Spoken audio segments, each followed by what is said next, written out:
The source used in this video will be pasted in the video description. What Hitler and the Grand Mufti Really Said. By David Kaiser.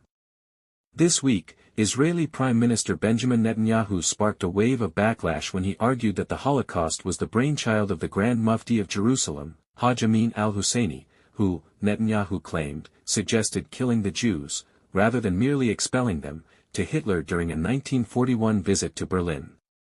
As it happens, the full German record of the meeting between al-Husseini and Hitler, on November 28, 1941, was published half a century ago, and is readily available online.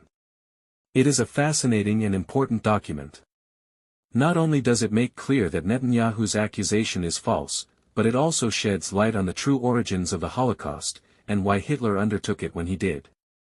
The timing of the meeting is critical to understanding it and placing it in context. In late November 1941, as World War II continued, German troops had besieged Leningrad and had reached the outskirts of Moscow. A great many observers all over the world had expected the USSR to have collapsed under the weight of the attack Hitler had unleashed that June, and it was not yet clear that Germany was not about to defeat the Soviet Union. Equally importantly, although the negotiations between the United States and Japan that were designed to preserve peace in the Pacific seemed about to fail, the United States was not yet in the war. When Hitler and al-Husseini met, both leaders clearly believed that Germany was going to win, and the bulk of their conversation dealt with what the Arabs should or should not do help bring that outcome about. Al-Husseini began the conversation by declaring that the Germans and the Arabs had the same enemies, the English, the Jews, and the Communists. He proposed an Arab revolt all across the Middle East to fight the Jews, the English, who still ruled Palestine and controlled Iraq and Egypt, and even the French, who controlled Syria and Lebanon. The British had secured a mandate for Palestine at the Paris Peace Conference in 1919, and made halting attempts to create a Jewish national home there without prejudicing the rights of the Arab population.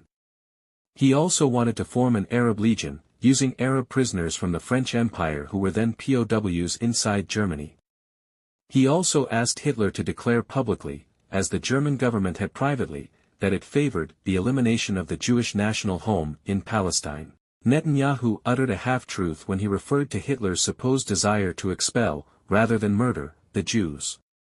That had indeed been the policy of the German government at least until 1938. Hitler's reply to al-Husseini on November 28, however, confirmed that this policy was already a thing of the past before that meeting. A great deal of evidence indicates that the decision to murder all the Jews of Europe had been taken sometime during the prior 6 months.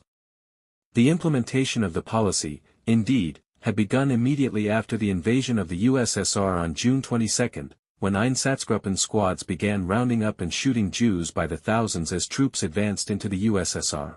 On July 31, Reinhard Heydrich of the SS had received a directive to prepare the total solution of the Jewish question. The construction of death camps in Poland had already begun, and Heydrich had already sent out invitations for the Wannsee Conference, the meeting of high German officials from all involved ministries, that discussed the implementation of the final solution, when it convened in January. Hitler's reply to Husseini reflects all these decisions and measures. Though al-Husseini asked for it, Hitler did not want an Arab revolt, at least not yet, as he did not expect one to succeed. He promised that it could be undertaken after further advances into the USSR, and through the Caucasus. But Germany's fundamental attitude, he said, was clear. Germany stood for uncompromising war against the Jews, including, obviously, the national home in Palestine. Germany, he continued, was at the present time engaged in a life-and-death struggle with two citadels of Jewish power, Great Britain and Soviet Russia. Ideologically the war was a battle between National Socialism and the Jews, and Germany would of course help others involved in this war of survival or destruction. And Germany, Hitler said, in an unusually frank statement of what was about to happen, was resolved, step by step, to ask one European nation after the other to solve its Jewish problem, and at the proper time to direct a similar appeal to non-European nations as well. Al-Husseini had obviously come to Berlin in the middle of the play, and could not possibly have had any influence on decisions that had already been taken. Nor did he say anything about the fate of the millions of Jews, most of them Polish and Soviet nationals, who had already come under Hitler's control. What he wanted, and did not get, was the authorization to proceed immediately to a revolt against the colonial powers in the Middle East and a war against the British and the Jews in Palestine. The full text of Netanyahu's speech to the World Zionist Congress shows that he made this claim to argue that Palestinian Arabs are never really angry about specific acts taken by the Israeli government, but rather at the existence of Israel itself.